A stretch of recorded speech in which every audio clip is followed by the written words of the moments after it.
दोस्तों नमस्कार, अभिवादन स्वीकार करें। दैनिक लोक सदन के एडिटोरियल पेज पर मैं आपका स्वागत करते हुए आज आपसे रूबरू हूँ।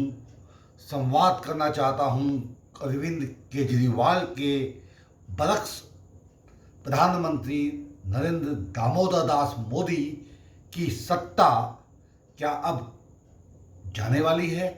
यह एक आगाज है कि अरविंद केजरीवाल जेल के शिक्षों से बाहर हैं अंतरिम जमानत पर। क्या यह एक संकेत है देश की आवाम के लिए कि 2024 का लोकसभा जो ये चुनाव है धीरे धीरे ही सही नरेंद्र मोदी के हाथ से बाहर होता चला जा रहा है। दोस्तों, आज यही एक हमारे एडिटोरियल का महत्वपूर्ण सब्जेक्ट है, विषय है। दरअसल बात यह है कि इस बात से कोई इनकार नहीं कर सकता कि जिस तरह सत्ता की रास, जिस तरह अश्व होता है उसकी रास को पकड़ता है चालक अश्व का, उससे आभास मिल जाता है कि अश्व की गति क्या होगी, कब वह तेज गति से दौड़ेगा और कब वह थम जाएगा। कुछ इसी तरह नरेंद्र दामोदर दास मोदी ने 2014 में जब देश की सत्ता को संभाला तो पहले दिन से ही यह आभास मिलने लगा था कि बहुत जल्दी भारतीय जनता पार्टी और नरेंद्र मोदी सत्ता से विमुख नहीं होंगे और यह उनका जो समय काल होगा दीर्घ हो सकता है। उन्होंने बार बार यह रेखांकित किया कि कम से कम 50 सालों तक अब भाजपा सत्ता से विमुख नहीं होगी, नहीं छोड़ेगी। और यही कारण था कि हुंकार भी भरी गई कि भारत को कांग्रेस मुक्त हम बनाएंगे।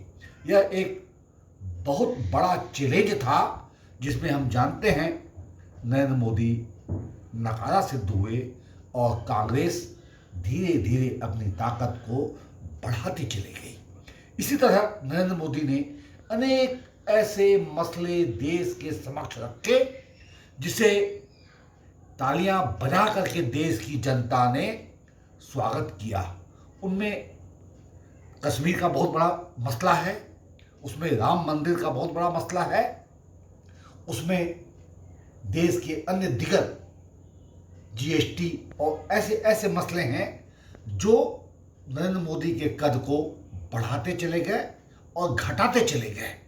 अब जब 19 से 24 का कार्यकाल नरेंद्र मोदी का अगर हम विश्लेषण करें तो पाते हैं कि वो ऊंचाई की तरफ चढ़ते चले गए और चुनाव आते आते जब उन्होंने यह हुंकार भरी कि हम 400 पार हैं और फिर बाद में रिटर्न हो गए कि नहीं, हम नहीं बोल रहे हैं, यह तो देश की जनता बोल रही है, उस दिन यह रेखांकित हो गया कि नरेंद्र मोदी की उल्टी गिनती शुरू हो गई है। और अब जब देश के उच्चतम न्यायालय ने अरविंद केजरीवाल मुख्यमंत्री नई दिल्ली को अंतरिम जमानत दे दी तो समझिए कि ताबूत पर एक कील ठुक गया। और अब यह संदेश हम समझते हैं कि सामने है कि नरेंद्र मोदी जा रहे हैं और इंडिया गठबंधन आ रहा है।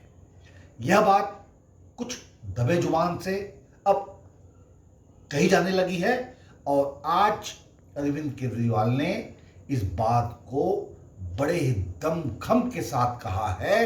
परिणाम स्वरूप भारतीय जनता पार्टी के जो बड़े नेता हैं उनके चेहरे पे, उनके माथे पर पसीने की बूंदें साफ साफ दिखाई देने लगी हैं। दोस्तों, यह विश्लेषण आपको कैसा लगा?